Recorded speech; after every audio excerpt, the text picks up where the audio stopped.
तो बीजेपी के इसी घोषणा पत्र पर चर्चा करने के लिए हमारे साथ अजय आलोक जी हैं, बीजेपी के प्रवक्ता, साथ ही अभय दुबे जी हैं, कांग्रेस के प्रवक्ता। आप दोनों का बहुत बहुत स्वागत है एनडीटीवी इंडिया पर। अजय जी, सबसे पहले आप ही के पास आऊंगा। कर्नाटक की जनता के लिए समान नागरिक संहिता का वादा, एनआरसी लागू करने का वादा, इसके पीछे बीजेपी की क्या सोच है? देखिए, समान नागरिक संहिता ये कोई आज की सोच नहीं है भारतीय जनता पार्टी की। भारतीय जनता पार्टी, उसके पहले जनसंघ, ये सोच हमेशा शुरू से एम्बेडेड रही है। It is embedded in the thought process. और ये सिर्फ हमारे भी सोच नहीं है, ये संविधान की भी यही सोच है। आर्टिकल 44 में क्लियर कट मेंशन्ड है कि समान नागरिक संहिता लागू होनी चाहिए देश में। जी। सवाल ये उठता है कि 60 वर्षों से दूसरी पार्टियों ने लागू नहीं किया, हम सत्ता में आए हैं, तो इसको हम एक्सपेरिमेंट करते हुए हम अपने राज्यों में इसमें कमेटी गठन करके इसको लागू करने की दिशा में आगे बढ़ रहे हैं। गुजरात में हमने किया, उत्तराखंड में किया, कमेटियां बन गई हैं, वो सारे चीज पहलुओं को गौर से देख रही हैं। उसके बाद एक एक फोकल पॉइंट लेते हुए, हर राज्यों के हिसाब से देखते हुए हम इसको लागू करेंगे। यही चीज हम कर्नाटक में भी करने जा रहे हैं। इसमें कुछ नया नहीं है। लेकिन आप ये कभी आपने सोचा है, ये यूसीसी की बात होते, एनआरसी की बात होते हुए किसी को जहरीला बिच्छू जैसा डंक क्यों लगता है भाई, जबकि ये संविधान में, इसमें तो सबको साथ आना चाहिए ना कि संविधान की बात है, संविधान में लिखा हुआ है तो हम समर्थन करते हैं, हम आपके साथ हैं। अभी तक एक भी पार्टी ने ये नहीं कहा कि हम इसके समर्थन में, बल्कि उल्टा इसके विरोध में बयान शुरू हो गए। तो ये कौन सी सोच है? या तो संविधान की सोच सही है या उनकी सोच सही है। कर्नाटका और देश की जनता को इस पे गंभीरता से विचार करना चाहिए, क्योंकि हम कोई ऐसा काम नहीं कर रहे जो संविधान से बाहर है। बिल्कुल ठीक है। अभय जी, आपको लाना चाहेंगे इस चर्चा में। एक तरफ बीजेपी ने जो मुस्लिम आरक्षण समाप्त किया, उसका घोषणा पत्र में उल्लेख किया, इसको एक तरह से अपनी उपलब्धि बताया है, कहा है कि 2% वोकालिंगा को, 2% लिंगायत को दिया गया। दूसरी तरफ कांग्रेस ये कह रही है कि अगर हम सत्ता में आए तो इसको बहाल कर देंगे। अखिलेश जी, जो समान लूट संहिता 5 साल से कर्नाटका में भारतीय जनता पार्टी की सरकार चला रही, 40% के कमीशन की, सवाल उसका है और समूचा कर्नाटक की एक बात कह रहा है। कौन कौन लोग ये कह रहे हैं? कांग्रेस पार्टी ने नहीं कहा। 30,000 स्कूलों के संगठन ने सामने आकर बात कही कि आरटीई के बच्चों के डिसबर्समेंट में जो पैसा हमारा रिएम्बर्समेंट कराना होता है, उसमें पैसे मांग। लिंगायत समाज के 3,000 मठों के प्रमुख कह रहे हैं आकर कि 30% पैसा हमसे मांगा जाता है। इनके कैबिनेट के मंत्री वो खुद आकर एमटीबी कह रहे हैं, टेलीविजन पर आकर कैमरे के सामने कहते हैं कि 70-80 लाख रुपए पोस्टिंग के लिए जो लोग खर्च कर रहे हैं, अगर उनकी पोस्टिंग नहीं होगी तो वो मरेंगे ही सही। इनके विधायक का ऑडियो है कि हम लोग अपॉइंटमेंट में 15-20 लाख रुपए लेते हैं, अगर नहीं हो पाता है तो उन्हें वापिस कर देते हैं।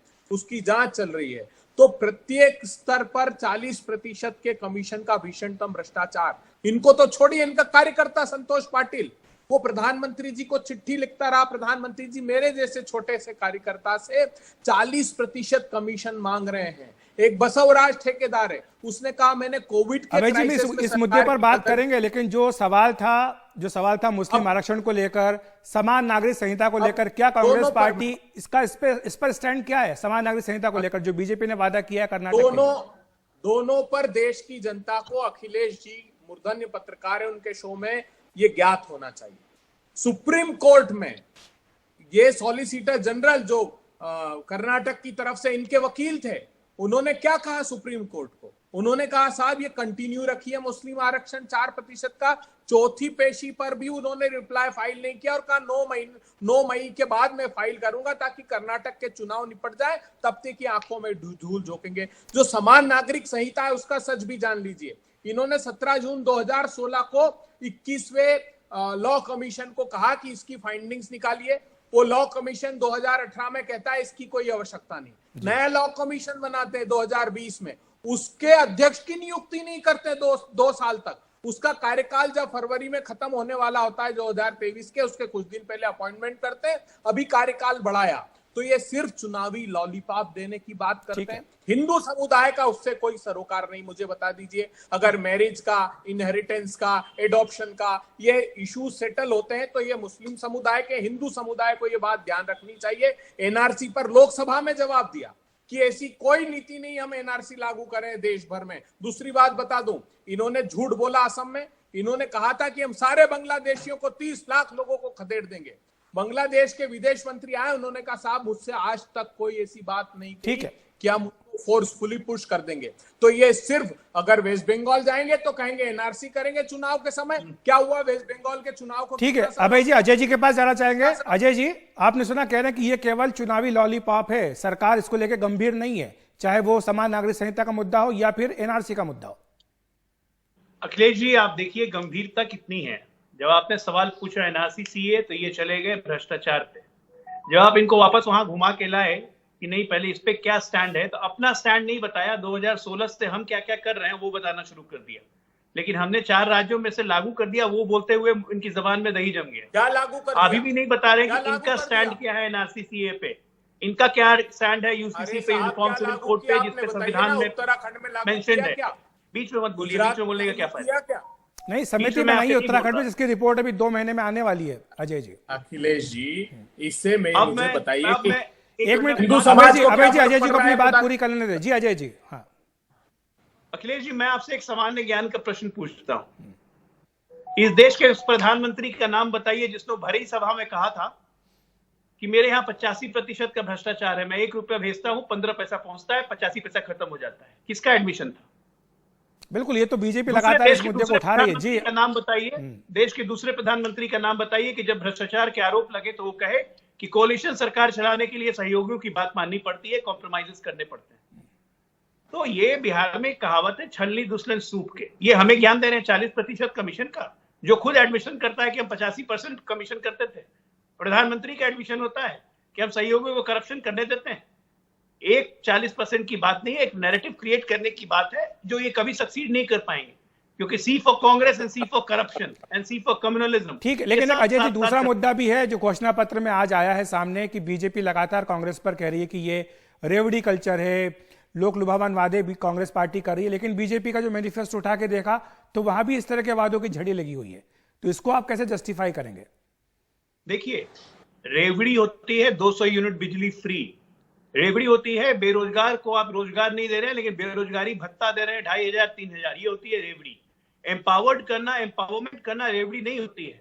अगर बीपीएल परिवारों को उसमें भी एसटी एससी की महिलाओं को अगर हम 10,000 रुपए की एफडी दे रहे हैं तो उनका हम इकोनॉमिक एम्पावरमेंट कर रहे हैं, वो रेवड़ी नहीं है। ठीक है, अगर हम कह रहे हैं कि हम 10 लाख मकान देंगे बेघरों को, तो ये रेवड़ी नहीं है, क्योंकि हम 4.25 करोड़ मकान अभी तक दे चुके हैं। हम लखपति बना रहे हैं महिलाओं को।